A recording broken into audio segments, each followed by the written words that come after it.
Parfois, après avoir décidé d'un objectif et d'un chemin à suivre, on a l'impression d'être paumé, de ne pas savoir où l'on est et de s'être totalement gouré de direction. Et si finalement, l'objectif n'était pas la destination? C'est ce que nous allons aborder dans cet épisode. Bienvenue dans Ose être toi, un podcast pour se lâcher la grappe et sortir de la quête d'idéal du développement personnel. Si vous aussi, vous voulez juste être vous et arrêter de vous battre avec vous-même, bienvenue. Je suis Pierre Devos, psycho-énergéticien et explorateur de la vie, et je vous accompagne ici et ailleurs pour réapprendre à vous aimer et aimer la vie.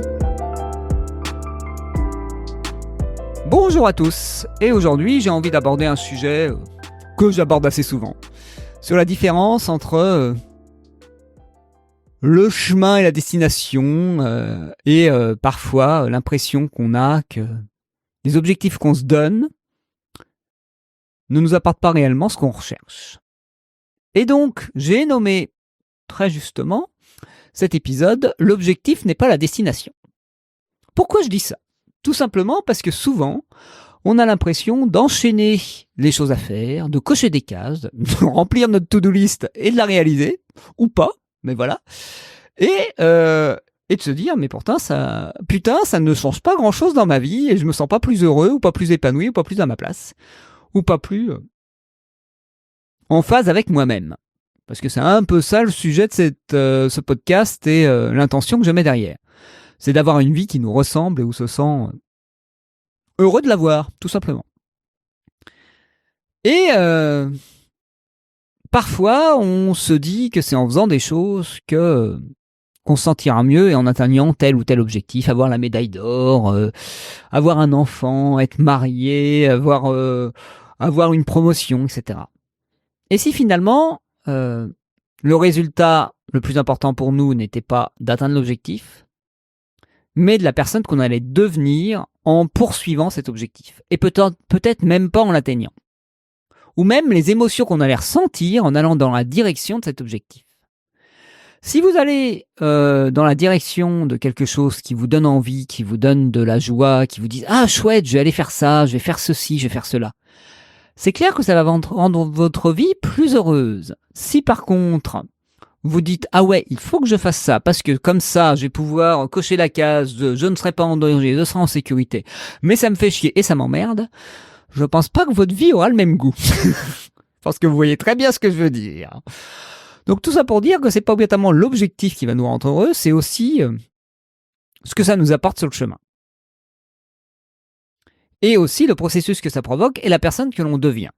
Si par exemple, on se met en couple en espérant que le couple va nous rendre heureux, mais que finalement, on fait la gueule toute la journée à notre compagnon ou à notre compagne parce qu'elle n'est pas comme on aimerait, parce qu'elle n'est pas comme elle devrait être, parce qu'elle ne nous apporte pas ce dont on a besoin, c'est clair que le couple ne va pas nous rendre heureux. Si par contre on dit « Ok, le couple actuellement ne me rend pas heureux, qu'est-ce que je fais pour que ça corresponde à ce que je veux, c'est-à-dire me rendre heureux dans le couple ?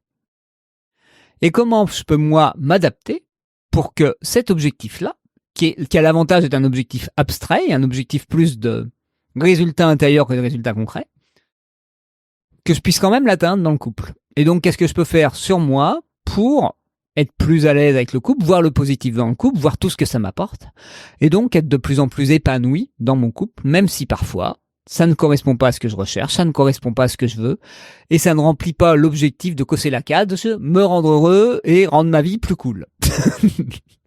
Parce que oui, des fois, le couple, c'est plus d'emmerde que de positif. Et des fois, c'est l'inverse. Et parfois, ce qui compte dans le chemin, dans les objectifs qu'on se donne, c'est la personne que ça nous permet de devenir. Si par exemple, le fait d'être père ou d'être en couple ou d'avoir tel ou tel boulot nous permet d'être plus détendu, d'être plus cool, de moins attendre de choses de l'extérieur, de savourer plus les petites choses, de savourer plus le quotidien. Un peu comme les personnes qui deviennent parents et qui commencent à voir un peu le monde comme leur enfant et donc à plus savourer les petites choses, le lever de soleil, le papillon, les premiers pas de leur enfant, voilà.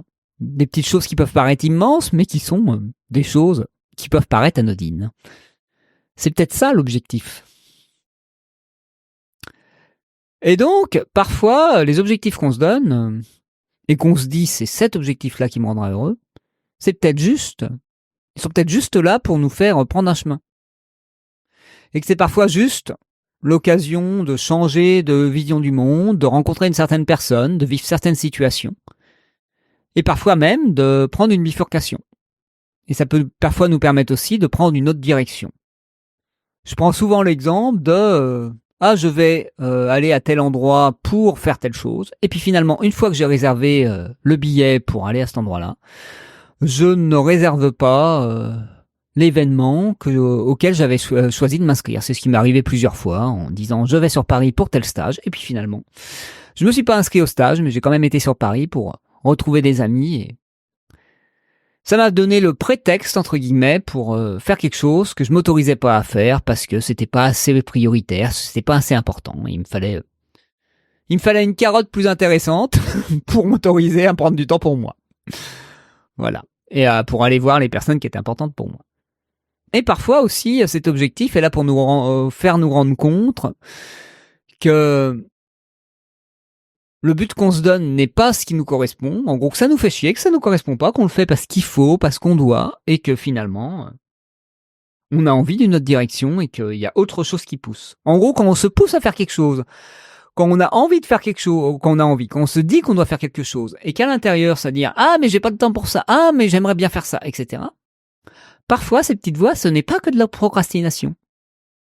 C'est peut-être l'envie qu'on étouffe et qu'on n'écoute pas, qui s'exprime et qui a enfin le moyen d'être entendu en générant de la frustration, de l'agacement, de l'envie, du mais putain, pourquoi tu fais ça et pas ça?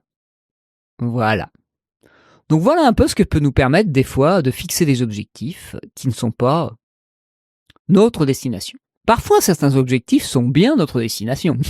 Voilà. On peut avoir une valeur famille qui est très forte, une valeur couple qui est très forte, et être en couple ou avoir une famille peut être quelque chose de très important pour nous. Et donc, cet objectif-là est, entre guillemets, notre destination. Disons, un chemin, un point fixe, une balise sur notre chemin. Mais pas la destination finale, bien sûr. Disons, est une étape. Mais ce n'est encore pas la destination finale. Parce que si, une fois que vous aviez coché cette case-là, vous disiez « ma vie peut être finie », au bout d'un moment, ça peut avoir donné l'impression que la vie n'a plus de sens. Ah oui, toute ma vie, j'ai cherché à être en couple. Et finalement, là, je suis en couple. Il me reste quoi? À quoi ça me sert maintenant? J'étais en quête toute ma vie d'atteindre cet objectif-là. Là, c'est quoi le sens? À quoi ça sert? Ou j'étais en quête toute ma vie d'atteindre une stabilité financière ou d'avoir une certaine aisance ou d'avoir un certain réseau amical ou de me sentir mieux dans ma vie. Ah, là, qu'est-ce que j'ai à faire? Et donc là, parfois, il suffit d'écouter aussi ce « putain, cette vie n'a plus de goût ». Oui, il y a pas mal de putains aujourd'hui, mais c'est un peu le sujet. Voilà, parce que ça réveille pas mal de frustration, ces histoires d'objectifs des fois, ou ces histoires d'envie non écoutée. Et donc, ça permet après de se dire oui, mais qu'est-ce que je veux vraiment? De quoi j'ai vraiment envie? Et quel est le nouveau but à ma vie? Donc voilà un peu tout ce que j'ai envie de vous proposer comme réflexion du jour. Et donc, je vais vous laisser avec une petite question pour finir. Qu'est-ce qui pourrait rendre ma vie plus belle? Parce que si on fixait ces objectifs comme ça pourrait être peut-être un peu plus joyeux. Eh bien, je vais vous laisser avec cette question. Je vais vous souhaiter une très belle suite d'été. Et je vous dis à très bientôt pour un nouvel épisode. Et si vous êtes intéressé par mes accompagnements, par mes propositions que je pourrais proposer ici, maintenant ou dans le futur, n'hésitez pas à me contacter par mail à pierre@osetretoi.fr ou sur les réseaux sociaux qui seront présents sur le descriptif de cet épisode. Et je vous dis à très bientôt pour un nouvel épisode et de nouveaux échanges. Je vous embrasse fort et je vous souhaite une très belle vie pour l'instant et pour plus tard.